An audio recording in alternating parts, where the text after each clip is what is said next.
अस्सलाम वालेकुम एवरीवन, कैसे हैं आप सब। Welcome back to my channel. आज एक और बहुत ही इन्फॉर्मेटिव वीडियो आपके साथ शेयर करूंगी। लेकिन इससे पहले कि मैं अपनी वीडियो स्टार्ट करूं, अगर आपने मेरे चैनल को सब्सक्राइब नहीं किया तो प्लीज़ मेरे चैनल को सब्सक्राइब कर दें, लाइक करें और वीडियो देखने के बाद कमेंट करके ज़रूर बताइएगा कि आपको मेरी ये वीडियो कैसी लगी। तो चलिए जी, आज की अपनी वीडियो स्टार्ट करते हैं। It's time to learn English. आज मैं आपको इंग्लिश का एक और बेसिक सा कॉन्सेप्ट समझाऊंगी जो कि बहुत इंपॉर्टेंट है छोटे बच्चों के लिए। रीडिंग में इसका बहुत अहम रोल है। तो चलिए जी, स्टार्ट करते हैं। जैसा कि आप सब जानते हैं कि इंग्लिश के 26 अल्फ़ाबेट्स में से 5 अल्फ़ाबेट्स ऐसे हैं जो कि बहुत इम्पॉर्टेंट हैं और उनको नॉटी अल्फ़ाबेट्स भी कहते हैं। जी, मैं वाउल्स की बात कर रही हूँ, AEIOU। ये 5 नॉटी लेटर्स जो हैं ये बहुत इम्पॉर्टेंट है। इनके बगैर इंग्लिश का कोई वर्ड भी नहीं बन सकता। तो और वाई भी इनमें आता है। वाई भी समटाइम वाउल की तरह एक्ट करता है, लेकिन ये 5 जो हैं वो बेसिक वाउल्स हैं। इसके ऊपर मैं वीडियो पहले बना चुकी हूँ, लिंक उसका अपनी डिस्क्रिप्शन बॉक्स में डाल दूँगी। आप वहाँ पे जाके सर्च कर सकते हैं, मैंने डिटेल वीडियो बनाई हुई है इसके ऊपर। जी, तो आज इन 5 वाउल में से एक ऐसा लेटर जो बहुत स्पेशल है। ये वीडियो आज मेरी स्पेशल लेटर के बारे में। तो चलिए जी, हम देखते हैं वो हमारा स्पेशल लेटर कौन सा है। जी व्यूवर्स, तो मैं बात कर रही हूँ लेटर ई की। वाउल में से जो लेटर ई है, मैं उसकी बात कर रही थी। इसको मैजिक ई भी कहते हैं। इसके डिफरेंट नाम हैं। मोस्टली इसको मैजिक ई के नाम से जाना जाता है। अदर नेम्स इसके हैं बॉसी ई, इसको बॉसी ई भी कहते हैं, साइलेंट ई भी कहते हैं। अब बॉसी ई क्यों कहते हैं और साइलेंट ई क्यों कहते हैं, इसकी भी रीज़न है, वो मैं आपको बताती हूँ।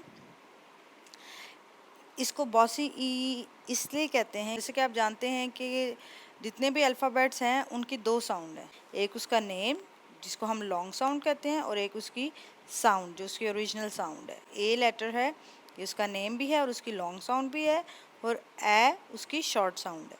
जब भी ये मैजिक ई किसी वर्ड के एंड पे आता है तो ये उस वर्ड में इससे पहले जो कोई वाउल आ रहा हो, ये उसको ऑर्डर करता है कि अपना नेम कॉल करना है, अपनी साउंड नहीं बोलनी। ये मैं आगे आपको एग्जांपल्स के साथ समझाऊंगी तो आपको मज़ीद क्लियर हो जाएगा। इसलिए इसको बॉसी ई भी कहते हैं।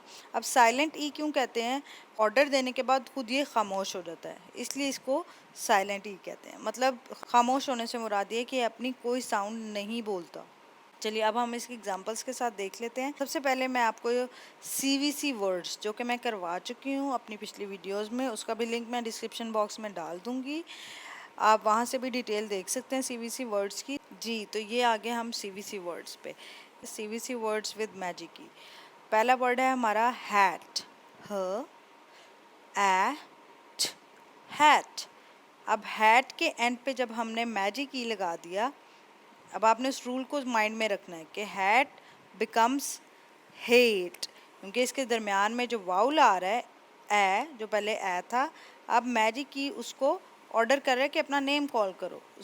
इसका नेम क्या है, ए।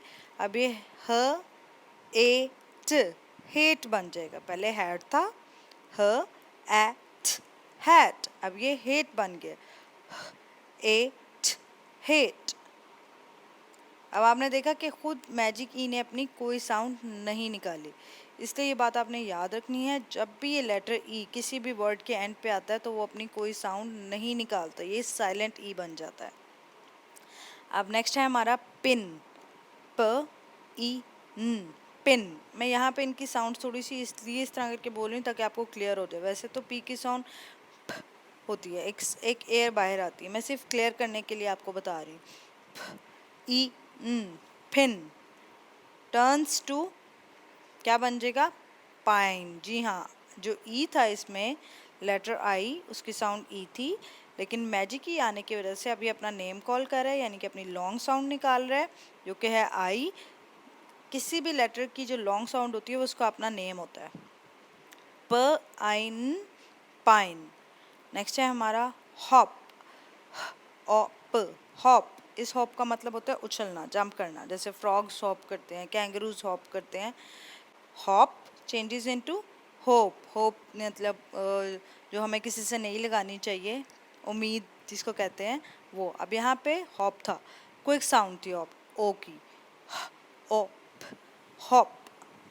अब इसको जब मैजिक ई इसके साथ आ गया तो ये बन गया ओ, होप।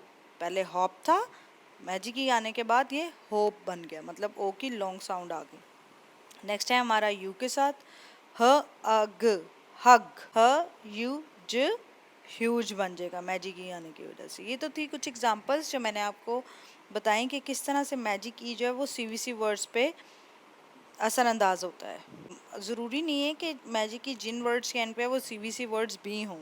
ये सिर्फ बेसिक बच्चों को बताने के लिए कि हम सीवीसी वर्ड से स्टार्ट करते हैं कि एक सीवीसी वर्ड मैजिक की आने के बाद कैसे चेंज हो जाता है। लेकिन ये ज़रूरी नहीं है कि मैजिक की जिस भी वर्ड के एंड पे आ रहा है वो पहले सीवीसी वर्ड ही होगा। ये बात मैं आपको क्लियर कर दूँ। चलिए जी, तो मैं आपको नेक्स्ट वर्ड्स दिखाती हूँ। आप ये देखें जी, ये साइलेंट ई के साथ कुछ वर्ड्स दिए हुए हैं, ए आई ओ और यू के साथ।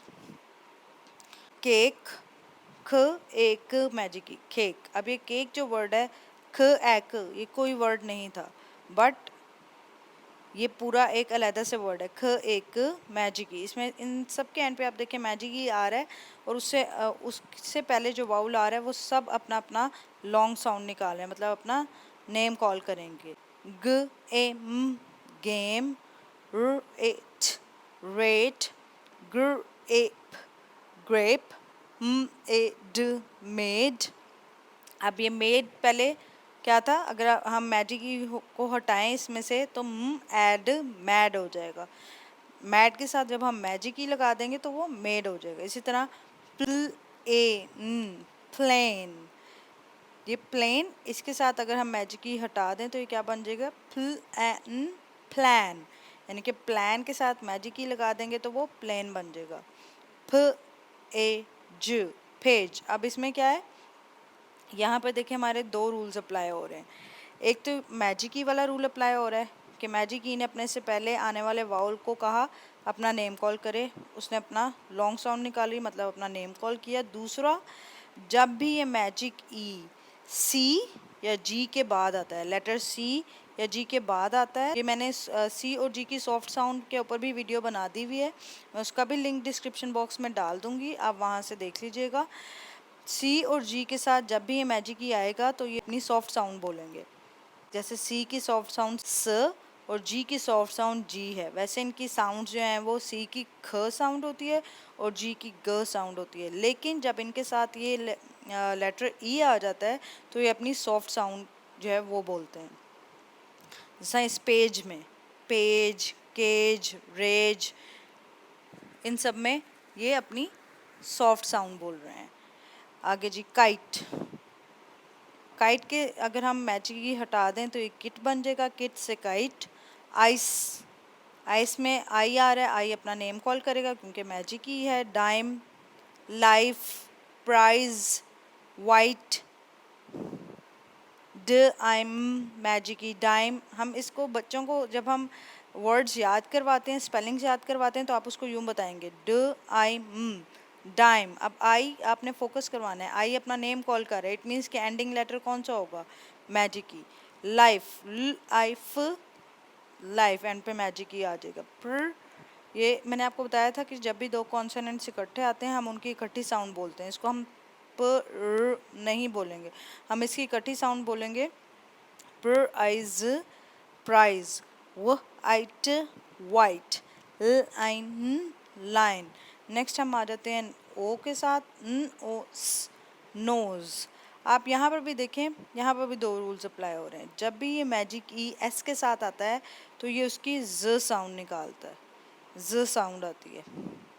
जैसे न ओ स, नोज, इसे हम नोज नहीं पढ़ते हैं, हम इसे नोज कहते हैं। र ओ प, रोप, ब ओ न, बोन, ह ओ ल, होल। इन सब के साथ एन पे मैजिक ही है। फ्र ओज, फ्रोज, न ओ ट, नोट। अब यू के साथ आ जाते हैं, ख यूब, क्यूब। अगर हम इसके साथ मैजिक ही हटा दें तो ये बन जाएगा ख अब, खब। किसी शेर के बच्चे को खब कहते हैं तो ये खब बन जाएगा। You, use. यहाँ पे भी देखें नोज में भी ज साउंड आ रही थी एस की, क्योंकि इसमें वाउल आया हुआ था। और इधर भी एस साउंड ज साउंड आ रही है क्योंकि वाउल ई आया हुआ है इसके साथ। अगर हम इसके साथ मैजिक की हटा दें तो ये वर्ड अस बन जाएगा, जो कि अ और स, यू और एस की साउंड्स के साथ बनता है ना। ठ यू न, ट्यून, र यू ल, रूल, इधर यू की साउंड यू, रूल, र यू ल, रूल, ह यू ज, ह्यूज, ख यू ट, क्यूट, र यू ड, रूट थे मेरे वर्ड्स। इनमें से कुछ वर्ड्स जो हैं वो विदाउट मैजिक ही थे। जस्ट आप लोगों को एक डिफरेंस बताने के लिए कि ज़रूरी नहीं है कि मैजिक ई वाला वर्ड जो हो वो सीवीसी वर्ड बी हो। तो ये बेसिक कॉन्सेप्ट है। ये देखें जी, इसकी और जो डिफरेंट जॉब्स हैं वो मैं आपको बताती हूँ। The many jobs of silent e, और इसके जो जो काम है ये क्या क्या करता है, किस तरह से वर्ड्स पे असरअंदाज होता है, मैं वो आपको बताती हूँ। जैसे कि इसने बताया यहाँ पे, converting the preceding vowel to a long sound is only one of the important duties that silent E performs. इसमें वो आपको यही कह रहे हैं कि इसके जो मेन फंक्शन है ये अपने से पहले आने वाले वाउल पे ऐसे असरअंदाज होता है कि वो वाउल अपनी लॉन्ग साउंड निकालता है। अच्छा जी, अब इसकी जॉब वन देख लेते हैं। जॉब वन है, silent E makes the vowel sound before it long as in plate and road. जैसे कि मैं पहले आपको बता चुकी हूँ कि इससे पहले मैजिक की से पहले जो भी कोई वाउल आता है वो अपनी लॉन्ग साउंड निकालता है, क्योंकि ये बॉसी ई भी है तो उनको ऑर्डर करता है कि आप अपनी लॉन्ग साउंड निकालो, खुद साइलेंट हो जाता है। और इस साइलेंट ई के क्या हैं, silent E can make C and G soft as in dense and large. जैसे कि मैंने आपको बताया पीछे वर्ड्स में कि ये सी और जी, जब भी ये सी और जी के बाद आता है तो उनको कहते हैं कि अपनी सॉफ्ट साउंड निकालो, जैसे कि डांस में और वर्ड लार्ज में। नेक्स्ट इसकी जॉब है, keep I U and V from being the last letter in a word as in pie, true and give. यानी कि इसका मतलब ये है कि जब भी ये आई वी और यू के साथ आता है तो ये उनको लास्ट वर्ड बना देता है, मतलब उनकी लॉन्ग साउंड आती है। जैसे कि पाए, प आए, पाए, ट्रू, टर, यू, ट्रू, गिव, ग ई व। इवन वी के साथ भी, वहाँ पर तो था ना कि वाउल्स हैं दोनों, शायद इसलिए ये अपने से पहले वाले वाउल के साथ को लॉन्ग साउंड पे कर रहा है, लेकिन V is not a vowel. लेकिन जब ये वी के साथ भी आएगा तो वी की व साउंड आएगी, गिव, उसको लास्ट लेटर बना देगा। फोर्थ इसकी जॉब है कि silent E can show that the word is not plural. इसका मतलब ये है कि साइलेंट ई हमें वर्ड को डिफ्रेंशिएट करने में भी हेल्प करता है कि वो जो भी वर्ड आप पढ़ रहे हैं वो प्लूरल नहीं है, वो एक सिंगुलर वर्ड है। मतलब उसने हमें एग्जांपल्स दी हुई हैं, जैसे डेंस वर्ड है, टीज एंड लैप्स, ये डिफरेंट वर्ड्स हैं। लेकिन अगर हम इनके साथ मैजिक ई को हटा दें या साइलेंट ई को हटा दें तो ये डेंस बन जाएगा। डेन, जहाँ पे शेर रहता है या बेर रहते हैं उनके घर को डेन कहते हैं। अगर हम डेन का प्लूरल बनाएंगे तो वो डेंस बन जाएगा। जैसे टेन है, टेंस, डेन, डेंस, तो ये प्लूरल बन जाएगा। इसी तरह टी, जो चाय पीते हैं हम, उसके साथ अगर हम एस लगा देंगे वो तो टीज बन जाएगा, वो भी प्लूरल है। इसी तरह लैप, लैप गोद को कहते हैं, लेकिन लैप के साथ अगर हम एस लगा देंगे तो वो लैप्स बन जाएगा। बट जो ऊपर वर्ड्स दिए हुए मैजिक ई के साथ, डेंस, टीज एंड लैप्स, ये डिफरेंट वर्ड हैं और ये सिंगुलर हैं, ये प्लूरल नहीं है। मैजिक ई की फिफ्थ जॉब ये है कि, यानी कि फिफ्थ उसका फंक्शन ये है कि silent E adds a vowel to syllables with the consonant L and E syllable pattern. पहले तो मैं आपको ये बता दूं कि सिलेबल किसे कहते हैं। सिलेबल का मतलब है कि जब हम किसी वर्ड को 2 या 3 पार्ट्स में ब्रेक करते हैं स्पेलिंग के लिए। जैसे एक वर्ड है डिक्टेशन, तो मैं डिक्टेशन को 3 सिलेबल्स में डिवाइड करूँगी, डिक्टेशन। ये मैंने डिक्टेशन को 3 सिलेबल्स में डिवाइड कर दिया, तो इसको बोलते हैं सिलेबल। तो वो ये कह रहे हैं कि साइलेंट ही क्या करता है, और हर सिलेबल में एक वाउल का होना बहुत ज़रूरी है। जैसे कि आप देख रहे हैं कि डिक, इसमें भी एक वाउल आ रहा है, आई आ रहा है। टे, टे में भी एक वाउल आ रहा है, ए। और शन, शन में भी एक वाउल आ रहा है। तो हर सिलेबल में एक वाउल का होना ज़रूरी है। अब बहुत सारे ऐसे वर्ड्स हैं जो कॉन्सोनेंट्स के साथ एंड होते हैं। मैजिक की क्या करता है कि उन कॉन्सोनेंट्स के साथ ऐड हो जाता है just to let us know कि ये वर्ड ख़त्म हो गया है। जैसे उसने हमें एक एग्जांपल दी है, वर्ड बंडल। अब बंडल को जब मैं 2 पार्ट्स में डिवाइड करूँगी, बन और डल में, अब आप देखेंगे बन में एक वाउल आ गया, यू आ गया। अब डल में अगर हम मैजिक ई नहीं लिखेंगे, इट मीन्स, क्योंकि हम ये रूल पढ़ चुके हैं पहले कि हर सिलेबल में एक वाउल का होना ज़रूरी है। अगर डल के साथ हम मैजिक ई नहीं लगाएंगे, इट मीन्स कि ये सिलेबल कंप्लीट ही नहीं है। तो मैजिक ई लगाने से ये हमें पता चल जाता है कि ये वर्ड अब कंप्लीट हो गया, ये सिलेबल कंप्लीट हो गया। तो बन, डल और पज़ल। पज़ल को भी हम डिवाइड कर देंगे 2 सिलेबल में, पज़ और ज़ल। पज़ में यू आ गया वाउल, और ज़ल में मैजिक ई एंड पे आके उसने ये कंप्लीट कर दिया सिलेबल को। तो इस तरह से मैजिक ई जो है वो सिलेबल्स के साथ ऐड अप होके उन सिलेबल्स को कंप्लीट कर देता है। जो वर्ड्स कॉन्सोनेंट और एल पैटर्न के साथ आते हैं, उनमें मैजिक ई एंड पे आके उस वर्ड को कंप्लीट कर देता है। जॉब नंबर 6 है इसकी, silent E makes T H से it's second sound. T H जो है वो एक डायग्राफ है। डायग्राफ के ऊपर इंशाल्लाह मैं वीडियो बनाऊंगी तो आपको क्लियर हो जाएगा। शॉर्टकट में आपको बता देती हूँ। डायग्राफ ऐसे वर्ड को कहते हैं कि जब दो कॉन्सोनेंट्स आपस में मिलें और एक नई साउंड बनाएं, एक नई आवाज़ निकालें। जैसे कि यहाँ पे टी और एच दो कॉन्सोनेंट हैं, जब ये आपस में मिलते हैं तो ये डिफरेंट इनकी साउंड हो जाती है, डिफरेंट आवाज़ हो जाती है। और टी और एच ऐसा ऐसा डायग्राफ है जो दो तरह की आवाज़ें निकालता है। इसकी थ साउंड होती है, जैसे 3, 30 इसमें थ आती है, और इसकी द साउंड भी होती है, जैसे कि देयर, देन, देम इसमें। अब जब भी मैजिक ई इस वर्ड के साथ आएगा, टी एच के साथ आता है, तो ये उसकी सेकंड साउंड निकालता है जो कि द है, जैसे देन, देयर में। अब यहाँ पे देखें, जैसे कि उसने हमें एग्जांपल दी हुई है टीथ। ये अगर इसके साथ मैजिक ही आया तो हम इसको टीद पढ़ेंगे, टीद, द आएगा इसके एंड पे। अगर ये मैजिक ही ना होता तो हम इसको टीथ पढ़ते, यानी कि दांतों के एक दांत को टूथ कहते हैं, और प्लूरल हो जाएगा, एक से ज़्यादा हो जाएंगे तो हम इसको टीथ कहेंगे। लेकिन जब टीथ के साथ मैजिक ही आ जाएगा तो ये टीद बन जाएगा। जैसे बच्चा टीदिंग पर आया हुआ है, जब बच्चा दांत निकाल रहा होता है, दांत निकालने को, दूध के दांत निकालने को टीदिंग कहते हैं। तो वो टीथिंग नहीं आपने बोलना, टीदिंग बोलना है, द साउंड आएगी। इसी तरह ये वर्ड बेद है।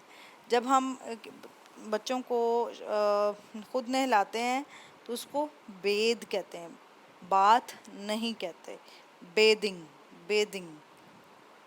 जॉब नंबर 7 है इसकी, silent e clarifies the meaning of the word. Silent e इसका मतलब ये है कि साइलेंट ई जो है वो वर्ड का मीनिंग क्लैरिफाई करते हैं, इनके हमें पहचान कराता है। जैसे कि ख़ास तौर पे पेयर ऑफ वर्ड्स जो हैं, जिस कि उसने हमें इधर एक एग्जांपल दी हुई है, बाय, एक बी वाई बाय, जैसे I come to school by bus, या I go to my office by my car, उसमें ये वाला बाय आता है। अब इस बाय के साथ जब हम ई लगा देंगे, मैजिक ई एंड पे आ जाएगा, तो वो डिफ्रेंशिएट कर देगा कि ये बाय वो वाला है, बाय बाय करना, अल्लाह हाफिज़ कहने वाला। And O, A W O और ए डब्ल्यू ई, ओ, ऑसम में ए डब्ल्यू ई वाला ओ आता है, और ऑकवर्ड में ए डब्ल्यू वाला ओ आता है। जैसे ऑकवर्ड, ये बहुत ऑकवर्ड लग रहा है, तो इधर ए डब्ल्यू के W A R D, awkward में ये वाला आएगा ओ, लेकिन ऑसम में A W E S O M E, awesome वाला आएगा। Silent E can also be added to rule breakers such as come, are, where, shoe, were and one. In these words, the reason for silent E is not obvious. ये exceptional cases हैं, जैसे love हो गया, come हो गया, are, where, shoe, ये exceptional cases हैं। मैंने अपनी पिछली वीडियो में भी आपको बताया कि जो एक्सेप्शनल केसेस होते हैं, इनकी रीज़न होती है, इनकी रीज़न ये है कि इनका ओरिजिन डिफरेंट होता है। ये जो वर्ड्स हैं, इनका ओरिजिन डिफरेंट होगा, जिसकी वजह से इस पर मैजिक ई का रूल अप्लाई नहीं होता। मुझे उम्मीद है कि आपको मेरी ये वीडियो इन्फॉर्मेटिव लगी होगी। कमेंट करके मुझे बताइएगा कि आपको मेरी ये वीडियो कैसी लगी।